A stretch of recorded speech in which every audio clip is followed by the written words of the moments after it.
Welcome to Her Drive Podcast, a female-focused interview series with women of the world discussing their road trips to success. I'm your host, Cindy Kremblett, a travel expert, business owner, and curious spirit with a knack for meeting fascinating women. Please join me as I hop in the passenger seat and chat with these ambitious women about what drives them, twists and turns, and those pedal to the metal moments.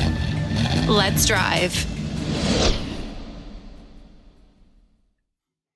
Hi, and welcome back to Her Drive, everyone. Very excited, as always, to be talking with a new and beautiful soul.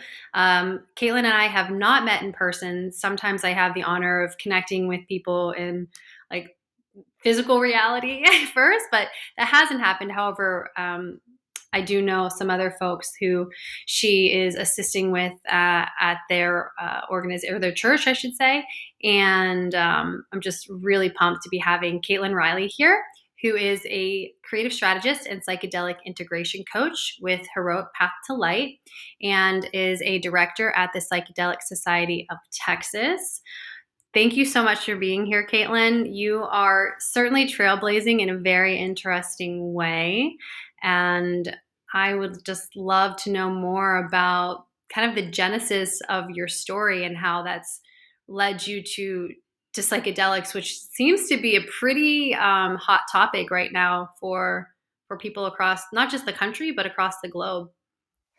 Yeah, thank you, Cynthia. Thank you, first of all, so much for having me. I'm really honored and blessed to be here. So I appreciate you taking the time to be with me. And thanks for the wonderful question. It's sort of a long story, and I'll try to keep it, a little bit, shorter, I guess. But for me, growing up, I never thought I would be into this world at all. Like I, didn't drink until high school a little bit.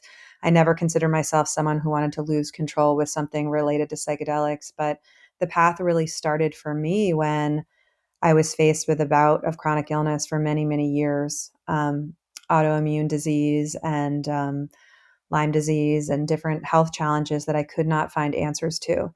And so I sort of jumped off the cliff, if you will. Um, and, it happened about 7 years ago when I lost my job and was really at a place of a turning point in my life where I knew that I needed to change something. And it was sort of scarier to stay where I was than to sort of jump off the proverbial cliff and go dark inside myself and see what was inside. And so that the reason I really got into all of this was because of my own quest to heal, and not knowing answers, not getting answers from Western medicine, feeling really being dissociated from myself too, and um, my relationship to myself. So that's the sort of big picture reason that I got into all of this, Thank the you. psychedelics specifically, into healing with psychedelics, and this is sort of modalities. Mm. Well, thank you for sharing that. I definitely want to dive in to to all of that a bit more. Um, so you said that you had lost your job. It was about 7 years ago. Do you mind if we venture back to that place? Sure, absolutely. At the time, I was working as a video producer and producer, storyteller for Whole Foods Market. They're based in Austin, Texas, where I lived, and I was on the video team. And it was a dream job. I had always wanted to work in food and health and sustainability, but they were struggling as a company, and I didn't take it too personally because our whole team was laid off. But it was a turning point for me because I remember thinking at the time, I've never been laid off. This feels so foreign. It's sort of a loss of identity. And at the time too, I was taking so much validation from outside of myself, right? Like my worth was not determined by my, what was inside, right? I'd always worked for big companies, HBO, Whole Foods Market, and had really cool jobs. I traveled the world, producing documentaries about people in food and health and sustainability. I went to Peru and Panama and France and Sonoma, doing really cool things. And I thought no one would leave this job. And in a weird way, I think the universe also often has messages for us, or things that it wants us to happen. And if we don't step into it ourselves, it provides it for us. So in my case, I'd been an overachiever my entire life and pushing really hard. And yes, it was a very cool job, but it also was taking its toll, and I was taking my toll on me without knowing it because I was just so obsessed with it, but also seeking so much validation from it in an unhealthy way. And my relationships were suffering and my health was suffering. And I think at that point, the universe stepped in and said, guess what? We're going to do it for you. So, I mean, there's other factors too, like, market factors with Whole Foods Market and Amazon and all these other things. But I think that was the universe's way of saying, like, let's redirect you because you're not doing it yourself. So it was a huge turning point for me. And a lot of serendipitous things happened afterwards with travel and with being on the medicine path that happened right after that. And so I actually have a lot of gratitude for that moment, that shift. In hindsight, I mean, I wasn't quite devastated, but I remember feeling a sense of loss. When it feels like a gut punch, when a job is taken from you, or all of a sudden it feels like you're not worthy. And I, at the moment, at that time, felt like, well, they don't know what they're doing. Like, what are they doing? Like, I'm so loyal. And I remember thinking, they'll never let go of me because I'm so good at this. But the reality is we are all disposable to some degree, especially at large corporations. But I think the universe had a greater gift for me in my trajectory, and I'm very grateful for that. Wow, how powerful. I think so many times in my life I've thought, why is this happening to me? And then later I've looked back and thought, thank God that happened to me. Right, or happened for me, right? Yeah, even better language. Yes, exactly. Exactly. Mm, mm. So at that moment, identity struggle. Um, how did your life path start to take some shifts? What were those serendipitous moments? Sure. Well, initially, I decided to do a Spanish language immersion in Peru. I kind of chose it on a whim because I liked the cuisine and I'd been to Cusco once before. And a week before I left, someone I had an informational interview asked me if I was going to work with ayahuasca or do ayahuasca. And I'd known about ayahuasca for about 5 years. And for those who, um, are unfamiliar, this is an Amazonian traditional plant medicine brew, hallucinogenic in nature and really helps with healing and going inward. And it is psychedelic. But it is a big medicine to take and foray into. And when I first heard about it, I didn't really know much about it, but I just had a calling for it. And 5 years later, it kind of really took its shape. And so I started to think at that time, because I was struggling so much with my health, I tried everything holistically, traditionally, in Western medicine. And I thought, what if this is something inside of me? Like, what if this is really psychosomatic? And it's not that it's not physiological in nature, but what if the root is something deeper that I haven't been able to discover inside of myself? So I decided to explore it more, and just a lot of serendipitous moments happened when I was in Cusco. I met a couple at a cafe. They introduced me to the healing center I ended up going to, which was the perfect one for me. It was very much a spiritual hospital. It was in the north of Peru in the Amazon, and so that thing sort of happened, and I went initially for just 10 days, and I can't tell you an exact narrative that happened. For many people, ayahuasca, it helps heal a lot of trauma. It helps one go inward. For me, it was just peeling the layer of the onion and showing me that there was something more to explore. And I didn't know what, but it really opened my intuition that there was something more to explore. So I went back to Austin. I rented out my house for 8 months, and then I went back to the Amazon to really be there for almost 3 months and work with the medicine and work with with traditional Amazonian plant medicine. So I was very desperate to heal. And the journey looking back, there's still so much I had to learn, even after doing 50 plus ayahuasca ceremonies. Um, Again, for those who don't know, it's a brew that you drink, and it's led by a shaman, and it's can be very harrowing, but it can show you things about yourself. It showed me things about myself that I did not like. It showed me things about myself that I did like and that I loved. But it speaks in metaphor a lot of times, and it's very confusing. But it also can be very embodied. And for me personally, I had had a lot of therapy in the years prior, but I still could not connect with my body and my source, if you will. And this medicine allowed me to tap into that. Um, and again, I had a lot of physiological things that I was dealing with that I didn't know what it was. And so I was very desperate to heal. And ayahuasca didn't cure that. And this whole journey has been an unfolding of that, but it really opened up something else inside of me that allowed me to look inward and start the journey of looking at myself and my self-worth and lack of self-love and relationships and things like that. Mm, how beautiful. And why do you think that it took going through like the psychedelic journey to be able to kind of break that conscious block, Mhm. um, to see more about yourself? Yeah, I mean, I think it's different for different people. I think some people can access it really easily or through psychotherapy. In other ways, it's such a somatic experience, somatic meaning in the body. And for me personally, and I think this is true for a lot of people, in our childhood, we dissociate. I know I dissociated and created a protection mechanism against seeing that younger self or connecting with a part of me or parts of me that were younger and protected and sort of in the darkness. And those protection mechanisms are there for a reason. They're coping mechanisms. They keep us safe. And they were so strong. And in some ways, I'm still working through them. I think we all are. But for those people who are aware of internal family systems or a modality of psychotherapy called, or psychology psychotherapy called IFS, we are all composed of potentially multiple parts, multiple personalities. And I think I just had a protection wall up so much of all those parts that want to stay hidden.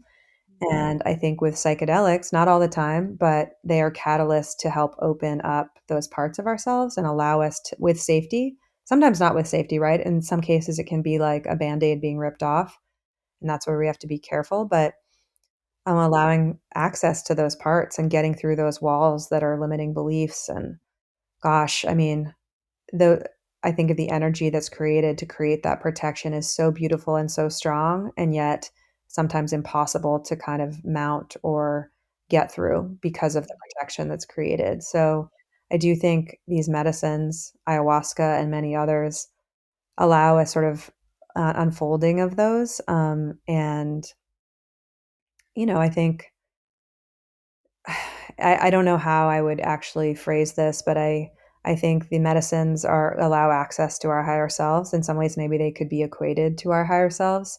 And so I think of that my higher self wanting the best for me. And so the medicines, really tapping into the higher self and allowing access to ask questions and having compassion and curiosity for that. Mm. I think that's a beautiful way to equate the medicine. I did a journey, an ayahuasca journey, a few months ago, and it was my second weekend ceremony, and this was the first time where I actually took like a full dose. I thought before it was just a tiny, well, not a tiny dose. I thought it was doing the work and it was effective, but I'm like, it's kind of muted. And then the second weekend, second ceremony within that weekend, the shaman gave me a full cup, and it was like this launch, and I'm like, oh, this is why people talk about it being so powerful. And I remember being like just there. I'm like, oh my God, I totally understand now. Okay, I see you, I hear you. Um, and fast forward through that experience, there was a moment where my higher self or the medicine was talking to me, and then something within my language shifted where it went from like this person speaking to me, then it became first person, but it was still speaking that same loving language to myself. And I'm like, oh my God. I was like, Spirit, you're me. Hello. So when you said that, it brought me into that reality. And it was such a moment, like, okay, your higher self is you, just Yeah, that's so medicine is beautiful. you talking to you. So thank you for bringing that back into to the front of my mind, because it was really a powerful realization. Wow. Yeah, I think about that too. I spent a lot of different ceremonies with different people who are dieting, medicine and were there for a really long time and training to be shamans, as well as people who were kind of coming through for a week. People they called them pasajeros or passengers. But some people would be like, "Yeah, Mama Ayahuasca, she talked to me and she told me this," and they would see a visualization of it. For me, a lot of the time, it was just an intuition. It was like, it told me this, and it was my own mind my own mind, heart, soul, having a conversation with myself. Mhm. But it was just a knowingness, right? But it wasn't actually a dialogue, but it was just a knowingness. And I think people experience it in different ways, and that relationship is really sweet and powerful to have access to that. Mm. And I love it that the way you described it. Yeah, it was really beautiful, and I was like, "Oh, okay, very grandmother energy." So now I'm like, "Okay, I understand why she has this name." But anyway, thank you for the audience on my story. Um, and so after that, you said you went back to the Amazon for another 8 months. No, so, I went for another 3 months, almost 3 months, and then I traveled total around, South America for 8 months. So I traveled through the rest of Peru, through, Chile, through Argentina. I lived in Chile for a while. I worked with some shamans there. I lived in Argentina for a month in Buenos Aires. I traveled through that area in, like, northern Patagonia. Mm, So that was about 8 months total, and so I worked with different medicines as I was traveling with San Pedro and Bufala various and, different medicines, mushrooms, just to I was sort of on a quest to heal and also just live, and I wasn't ready to go really back to the rat race. mhm, So that was just part of the journey, and meeting different folks who are traveling and exploring themselves. Voyage and travel, not everyone's doing mushrooms, but there are people who are in exploratory mode who are traveling mhm. and, volunteering and looking for themselves. So that was part of the journey as well. Wow, that sounds like such a fascinating experience, and so many of us who I don't consider myself in the rat race, but have been in it, never have that opportunity or take that opportunity to be away from their like home for more than what, a week, 2 weeks, maybe a month max. So you know that's amazing for you. And when you were exploring these different modalities, were some of them speaking to you more in different ways or more loudly? How do they all work? Some of them came up, just sort of happens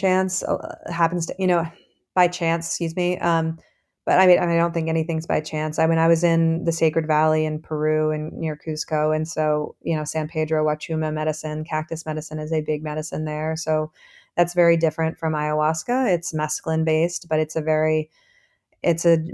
grandfather energy, but it often brings out a lot of presence, but it's very gentle. So that's something that a lot of people do during the day and just have connection to the heart, and to the sort of energy of the space.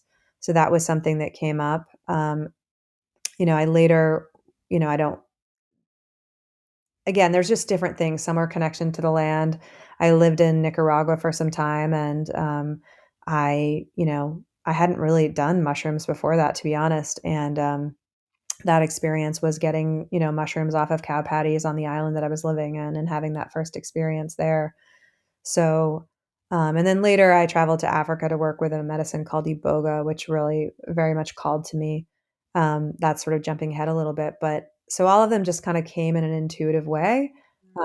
Most of them I did with intention. There were some that were not, maybe out of desperation, but most everything kind of came in an intentional way. And all had their reasons and their energies. For people who may not know how to decipher like what's just a thought and what is kind of like a messaging or an intuition coming through, like is there a way that you can describe how you know the difference? Sure. Well, I guess an example would be what what is the intention behind it? You mentioned, I think you used that word, but like what is someone's intention and care and interest in doing it? And especially for the in the long game.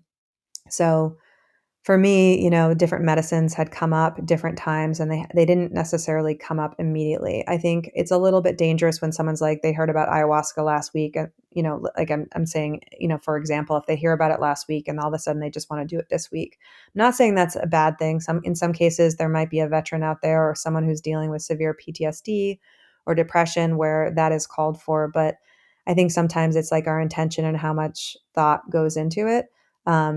or not even thought, but again, intention, in terms of like, how much have you thought about it? What kind of care are you, or is it out of desperation, or is it about of like the work that we put into it? Because I think for me, there is so much preparation. And I honestly, when I started this, I did not prepare much for these journeys. And that's okay. Like that's how it happened. And I actually don't think, 7 years ago, there was as much focus put on preparation and integration, preparing for one's experience or integrating it afterwards, and understanding that those times before and after are just as important as the medicine journey themselves.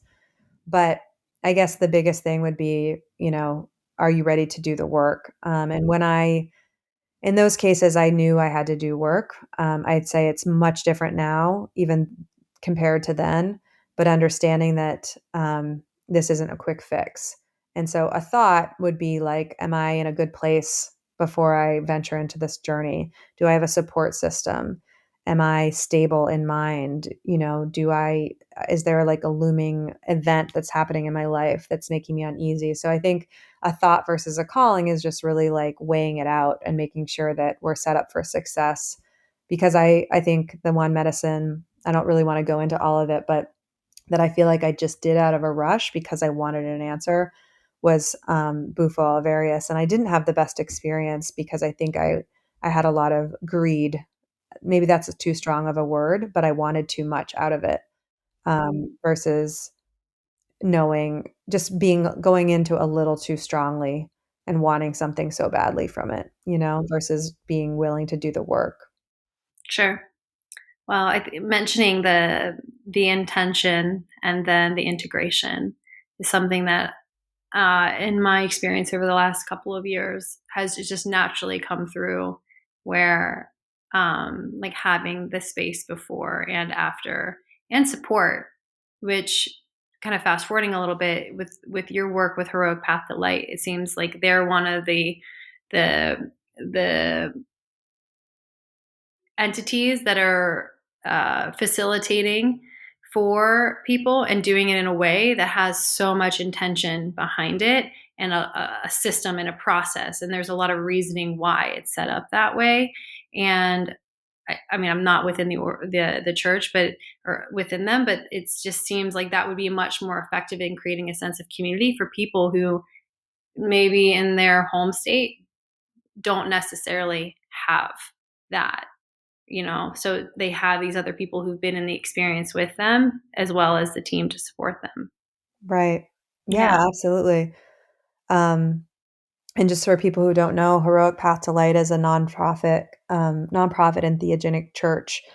And in many ways, myself and others in the organization also prefer to call it. I mean, we do call it a church because that's technically the religious freedom exemption, but a sanctuary, just because many people have sort of negative connotations around the word church, and it is very much a non-dogmatic church. It's not about Christianity. It's not about the priest telling you get to have something like this. It's really about community and about having reverence and intention and humility for these God created medicines, right? That were created by the earth. And however you want to view God, let's just say that, because I don't subscribe to a certain religion, but I view that like there's something bigger than us, and they created these amazing molecules and amazing sacraments and amazing compounds that have the ability to allow us to tap into our higher selves. So back to your question about that, Heroic Path to Light is a theogenic sanctuary. The word entheogen means creating the divine within. So a lot of these sacraments, these medicines that we use, psilocybin mushrooms, Bufo alvarius, which is the toad, venom from a toad, the Sonoran desert toad, Wachuma cactus, all of these earth and plant medicines and fungi medicines are sacraments. And so we work within the church of this sanctuary, and we offer healing retreats to veterans and first responders who are in need. And you mentioned this idea of community and preparation and integration, and a lot of this is creating community for these men and women who have not had it, or who've had it but it feels false. It doesn't actually serve them. There's no real peer support where they are.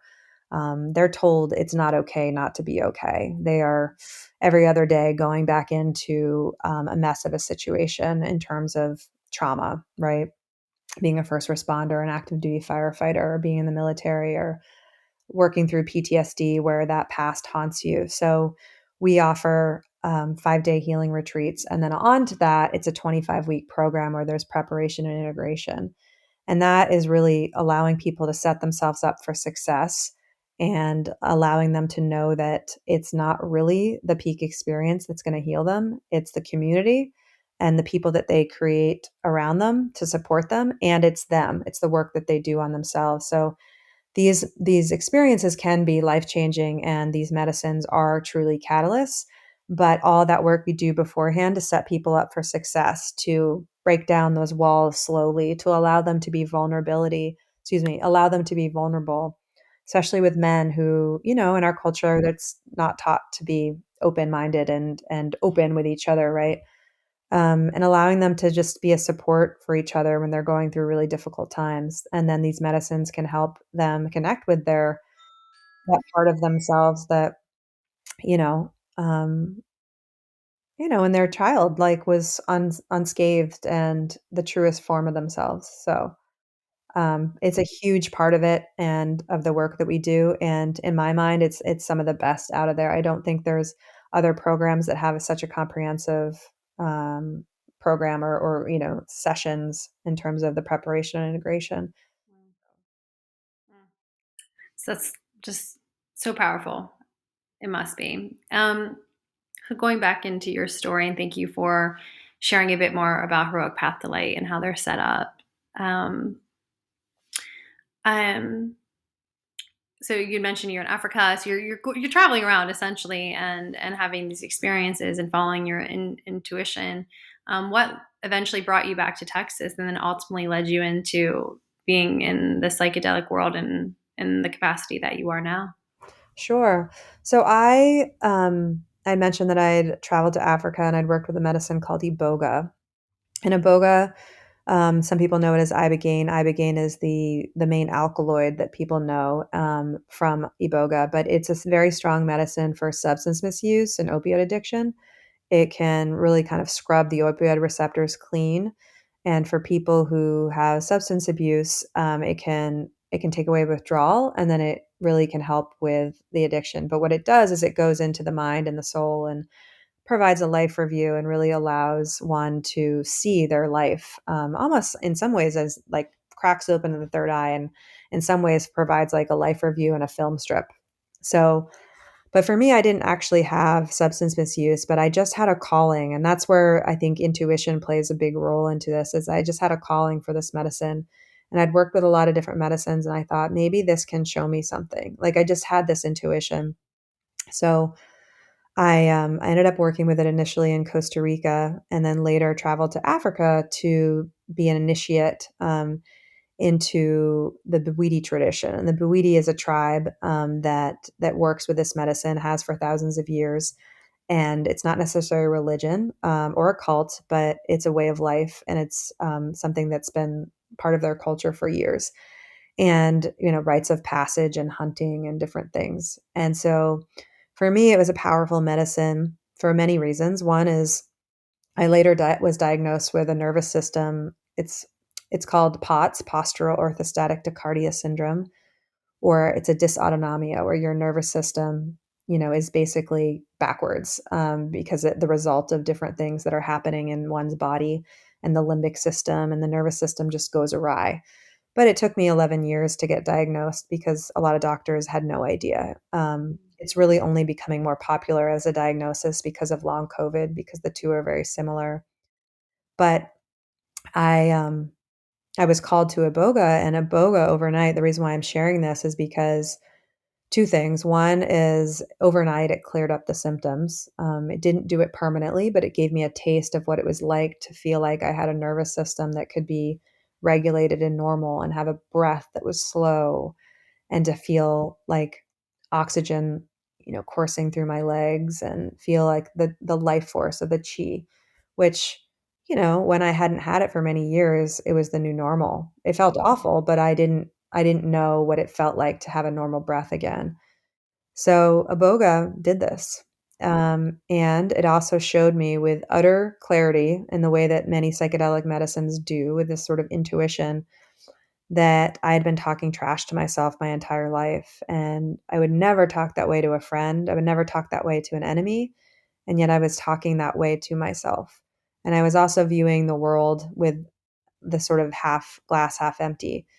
Um, and again, it's so when we walk around, right, with that filter and lens, it's so hard to see it because we can't get out of it. We can't take those glasses off. And this medicine showed that. So I don't think it's a coincidence that like it cleared up the dysautonomia, you know, for a little bit while also showing me this lens into myself. So I ended up working with it many times, I think 7 total. I ended up traveling to Africa. I really wanted to travel to Africa to do it because I could not believe it. It was the first relief I'd had in, at that point, maybe 10 years, and I couldn't believe it.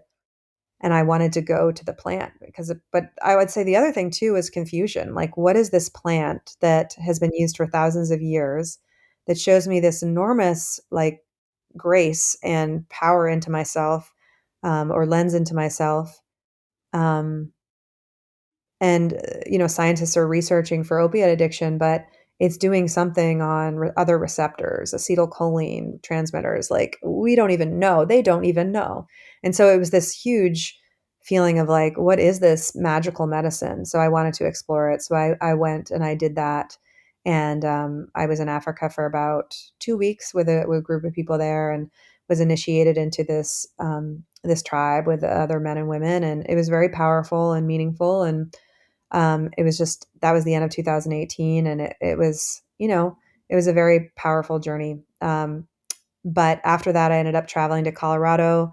Was living with some family there at the time, and really found my way into the psychedelic scene there and advocacy there, and the sort of the stateside psychedelic scene. And I did that for a couple years. And then I felt called to move back to Austin to like reignite my life here. And when I moved back, I felt the calling to find psychedelic community. And that's when the Psychedelic Society of Texas had been chartered, formed a couple years prior. But after COVID, it was kind of not faltering. It was just that, there were online events, but, not a lot of in person. So I kind of came into that role to spearhead that. And, you know, I'm rambling, but the quick version of that is that it is a community run organization, and it is, really the focus of it is education, community building, and harm reduction. So it's all above board, and we produce monthly events, integration circles, podcasts, panel events, speakers, and really it's a platform, digitally and in person, to allow people to come together, to have a safe space, to talk about psychedelics, to reflect, to create community, because community is the real medicine. And so that's really the goal of it, is to do that. We have chapters in Austin, San Antonio, Dallas, and Houston right now, and just we bring in people from all walks of life. It's not just people who are, in elephant pants going to Burning Man. We've got deans at colleges, we've got grandmothers, we've got the people you would not expect to be interested in this at all. We have housewives who are dealing with trauma, who are coming out. Their husbands are in support of them, but they are scared to come out, but they know that this is what they need to do because nothing else has worked. So it's really a mix of psychonauts and then people new to this, and then also really the element behind it is allowing people, like I said, a safe space, but even looking at things that are not just psychedelic in nature, or the compounds really, but about mind manifesting, about dreams, about, breath work, about like holistic mentalities that can help with integration. So really teaching people about that, and creating a safe space where we can all talk about it. So Mm, that's amazing. I mean, the sorry, you gave me chills in sharing all of that and going through the different types of people that are showing up and being a part of it, because I do think that the community of people that I have in my life who are all over the globe, a lot of them have different backgrounds and Some of them are really curious, but they're afraid because of where they exist within society, right? Or what if people found out that they did this? And my thought has been, just from the last few years of just witnessing how the conversation around psychedelics has become much more open and loud, and there seems to be less fear around it, which kind of brings me to my next question. Is like, how are organizations and individuals able to facilitate these journeys within the United States without fear of um, imprisonment or some sort of like legal harm? Sure. Yeah, I mean, right now, these are still Schedule 1 drugs. I mean, ketamine, I believe, is Schedule 2, maybe 3, I can't remember. But for the most part, these are Schedule 1 drugs, and, we don't need to go into the history of the drug war or why they were put on the schedule in the first place, but, it's still the sort of propaganda has really fed into a lot of us. Justin, the founder of Heroic Path to Light, has gone to Washington to speak with Congress people, and the amount of fear and misunderstanding about all this because of what the drug war has created. So there is a lot of fear around it. But in the case of work, so there are many organizations that send people out of the country. There's obviously retreat centers going to Peru, things like that. In Austin, where I live, you can't throw a rose quartz crystal without having someone talk about an ayahuasca ceremony. So it's happening, and it's happening on the underground. I will say, safety is very paramount. And the last thing we want is someone, um, having an accident or dying or something like that. But I will say, I've been working with decriminalization in Austin as well.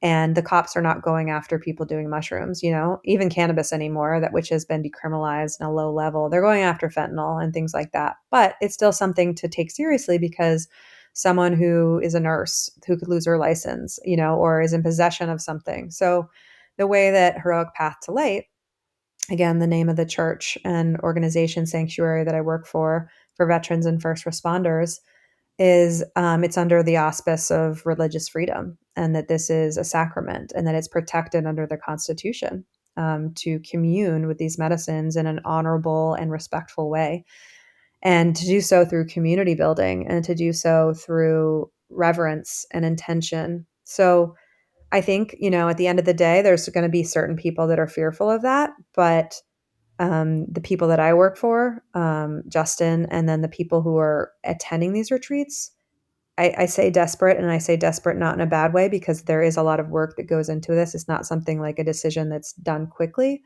but they know that they don't have the money to go abroad. Their life is going to end if they do not step in and do something about it. So it's like, okay, I get arrested or I kill myself. So but there's other people that are going to be maybe a little more nuanced or measured about how their approach. And so I think we just have to weigh people have to weigh the variables of their mental health and then the risks that they take. But yeah, the drug war has done a number on us and us on a society level and on a person level of creating a sense of fear. You know. Mm. Hmm. Oh, I think it definitely did, and I think back to being in sixth grade and going through what, at least in Ohio, was called the DARE program. It was Hmm. all about like resisting drugs and alcohol. So I mean, I drank as a teenager. I tried some pot, and I remember in high school, my sister coming into my room with my mom and saying she does cocaine, and I'm like, no, I don't. And I looked at my mom, who is such an angel, and I'm like, no, I do not do cocaine, and I'll never do it, mom. I was like, but I do smoke pot and I like it, and I'm not going to stop that right now. Fast forward, like now I don't really like cannabis at all, but I remember when a friend had given me psilocybin 6 years ago, 7 years ago now, and it took me a year to try them because I was so afraid of, well, like, they were really tucked away in my apartment. I was afraid of like my apartment being raided and something happening. But then I was afraid of like what would happen to me. Like, am I going to lose my mind? And like, am I going to think that the story that used to be told when I was a kid is this guy did some sort of medicine, I think it was like acid. And for the rest of his life, he thought that he was a box of juice or something silly like that. And I was just afraid of having some sort of psychotic break and just losing myself completely. But now, what I tell people through not just psychedelic journeys, but also through therapy, self exploration, self help, and mystical work, I'm like, I've lost my mind and I have found my emotions and I feel so much better. And if that's what it took for me to get to this place, then I'm totally okay with talking to people about it very openly. So the fear is gone. But I know for others, it's still very like a very strong fear, like, oh, what will happen to me? Totally. Yeah. No, it's so true. And obviously, like the propaganda has done a number on us, the stories and the fear and just, you know, what that all creates. And then there is this inner fear of like, I think that many of us will have that's just natural of like our egos do not want to die. The thing that it's trying to do is protect itself from changing, right? And so the idea of going inward and that could change is really scary, you know, to the ego that wants to stay the same. Because and I think it comes across with a lot of the clients that I work for, or people also on this path, sometimes with the heroic path to light, who are not ready yet, right? Because they're not ready to change, and that's okay. Like I think we never want to force anyone to work to do something before they're ready, but I think that's a lot of that is because the fear of change, right? Or what could happen, or the lack of control, right? Control is such a big thing in our culture for many reasons. So Oh yeah. Um, so, um, how, I mean, if someone came to you, like they said, I think that I want to do X journey, um, but I just don't know if I'm ready or not. How would the conversation go to really analyze whether they were ready or not? yeah, I mean, a lot of it would find out what they're coping with in life, right? Where are they feeling stuck in life? What are their challenges? Um, so looking at that, you know, are there any, and then there's a sort of a medical, you know, side of this too, is like, are they on medications? Do they have treatment resistant depression? That actually would be a reason to do it. But if they are on a lot of medications, they often need to taper off. Or are they in a stable place? Despite the fact that they want to heal, are they in a place where they're ready to do the work?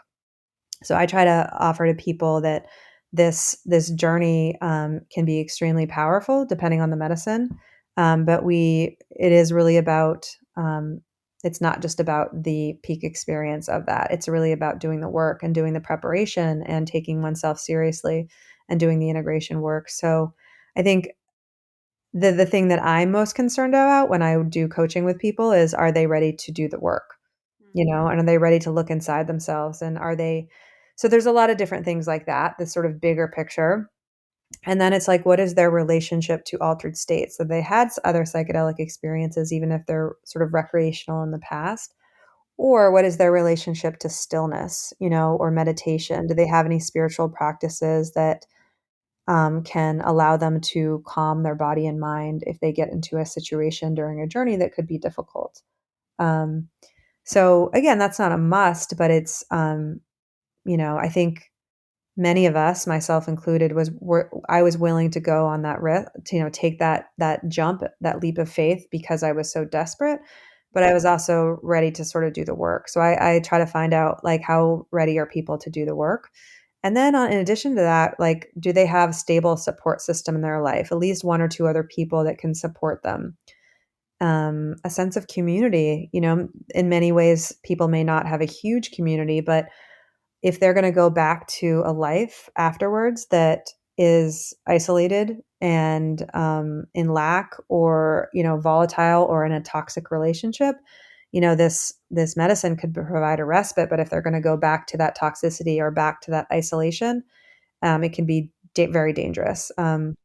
Or, like, just making sure they're in a stable place. Like, stable doesn't necessarily mean perfect, obviously, because none of us are, but, you know, these medicines can amplify, you know, they're called like non-specific amplifiers of the mind, and so of the subconscious, the you know, and if we are in a really difficult place, we don't have housing, we have a very volatile work situation, and then we have these experiences, it can make it worse. And I think the other thing I would say too is treading very carefully about someone's trauma, looking at the trauma. Do they have a therapist? Do they don't always have to have a therapist too, especially with coaching, but are they in a place where they the trauma can be worked with. And they feel like we're not, again, ripping off the Band-Aid, but we're gently easing into it, so that they can really navigate it and cope with it and approach it slowly so the experience is not re-traumatizing. So there's a lot of different reasons, and some of it also depends on what someone's dealing with. Are they dealing with OCD? Are they dealing with depression? Are they dealing with PTSD? I mean, they're all kind of interrelated. Health challenges, Lyme disease. I mean, there's so many different aspects of things. Even just personal transformation, of just looking for some purpose, right? So, kind of getting an idea of what someone is dealing with, what their fears are, what their challenges are, how they want to improve and better their lives, and if they're willing to do the work, because it's work, you know. Sure. And so, as an integration coach, what does integration look like from a supportive standpoint? And then, what's the way that people can do that on their own if they're not joining a community on their journeys? Sure. I mean, I think there's a few different layers to that, and then it's not one size fits all. So just to also clarify, like some people having a one-on-one journey with a therapist or an underground therapist or someone who does this sort of work can be very powerful, because of maybe the safety of being in a group. Maybe that's not right for them. For other people, many of our first responders, and some of that comes first responders, veterans, it comes from building that safety and community beforehand. So by the time they meet in person, they already have a sense of familiarity. But that community is that, right? And then they're okay with being in a group setting and crying their face off, right? Because they already just feel comfortable. So it's different for every person. But the integration is really important. So I do think having, whether there's a number of different ways to do it, but I do think having someone who's trained in offering reflection and peer support and non-judgment and confidentiality is really important. But they could look at a lot of different ways, right? It could be a therapist. It could be an integration coach like myself. It could be a really strong group of friends who are there to support you. It could be a loved one, a spouse. So I think no matter what, having that system of support, or people who can hold you accountable, but also give you love and support. On top of that, there's just a lot of different things and modalities, that are important afterwards, of giving yourself space and knowing that these medicines make one very neuroplastic. And so, it's not all of a sudden going to be potentially be just roses and sunshine afterwards. I mean, these medicines do dysregulate the nervous system before they regulate it again sometimes. And so things can be a little bit rocky, or we bring up trauma, we sandblast trauma, and then the bottom of the pond gets really murky and dark and we can't see for a few days, or things, we have all these emotions come up that, we were not experiencing before, and we don't know how to feel it. So I think the biggest thing is giving oneself space, and nurturing activities, or modalities, whether it's meditation or being in nature, rest, baths, massage. Obviously, not everyone can afford that or do that, but I think space is the biggest thing, and support, from loved ones that you can trust, and then holding that experience dear, so that you don't have to tell everybody. You can keep it sacred to yourself and be ready to tell someone when you're ready. Because we don't, with integration, and I guess too, we never really defined it, but the idea of integration is making something whole. And so taking the different parts of our experiences, in this case, the psychedelic experience, and applying it to quote unquote real life, this reality, and, and integrating it as a whole, and integrating those learnings into our life. And so a lot of that just doesn't come up without trying it, and it can be messy. But and that's where the learnings come from. There will be things that I learned weeks later after my experience, that then the experience made sense by me living my life and going through my life.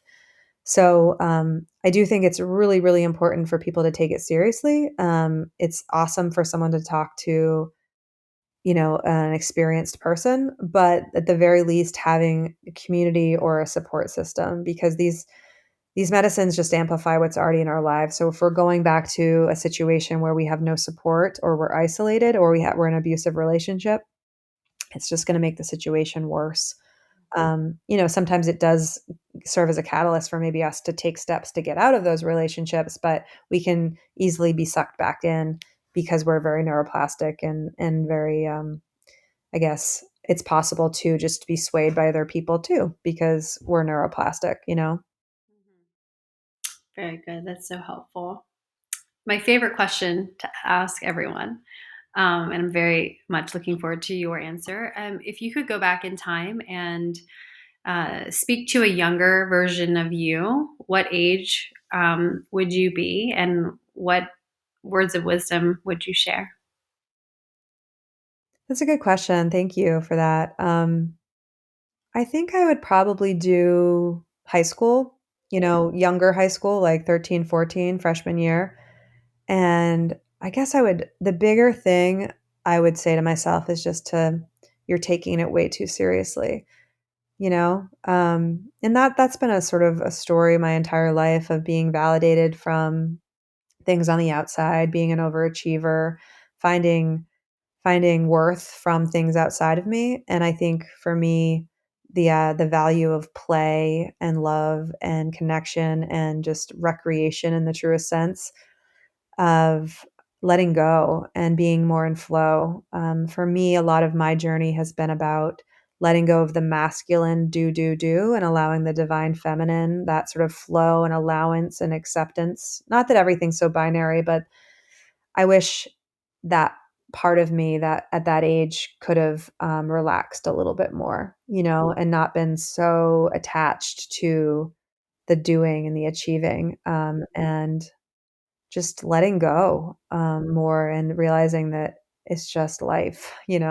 In some ways, I don't mean to demean it because I know there's people that have serious diagnoses and saying something like it's just life, but really having a more appreciative sense and gratitude sense of like, you know, striving so hard for, attention or validation from academics or sports. It was just, I mean, it's created the person that I am now. So I don't want to change any of it, but I wish that younger version of myself had been able to let go a little bit more.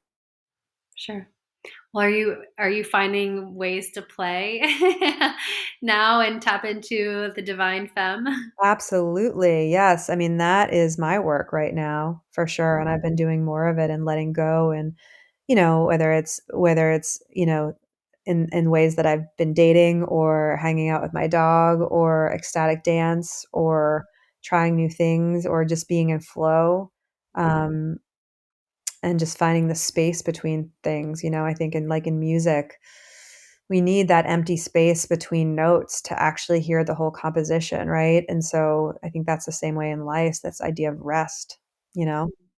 Mm, yeah, this past 2023 has been an interesting year for me, and one of the big lessons was resting and not being a dick to myself because I rested, which was so necessary. Absolutely. Yeah. So true. So true. Beautiful. Caitlin, I've enjoyed this conversation so very much. And before we close out, is there anything else you would like to share? No, I'm just super grateful for the opportunity to be here and to just share with your listeners about this. It's something I'm very passionate about, and yeah, I love bringing people into this world in a healthy and responsible way for people that want to like heal and work on themselves. And I think by us doing the work on ourselves, we can really change the world systemically and collectively. So it's a it's a gift of mine to serve others, and as I'm doing that, serve myself and help myself change. So Mm, yeah. amazing. Amen to that.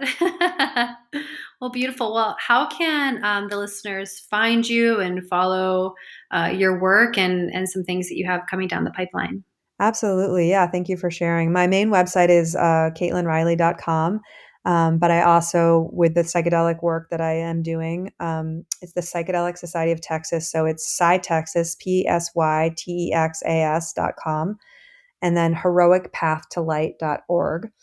And yeah, and then on Instagram, I'm Camino de Catalina, which is, it's a long story, but I did a pilgrimage in Spain, and so that is the way of Caitlin, and you can find me there. So Magical. Again, thank you so much. It's been a joy. Thank you so much, Cynthia. I appreciate you and the work that you're doing. Thank you so much. Thanks for listening to Her Drive with Cindy Cramblett. If you want to know more about today's guest or know a fascinating woman you'd love for me to interview, please see the show notes, visit Instagram or her-drive.com. And please, please, please, if you love the show, leave a review on iTunes. Thanks for riding along and subscribe to join our next woman and her drive to success.